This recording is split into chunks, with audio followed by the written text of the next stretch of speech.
do what you love, do what makes your soul actually happy. Nou, dit kon ek nooit vir myself doen nie, want ek het nie die finansies gehad nie. Ek kan nou ook nie sê dat ek elke maand 100 000 rand verdien nie, maar ek kan wel sê dat ek al 'n inkomste genereer het.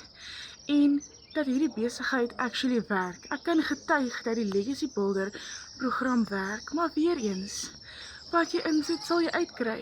So as jy bereid om jou lewe te verander en actually te doen wat jou gelukkig maak. Nou, ek weet nie wat jou gelukkig maak nie, vertel my.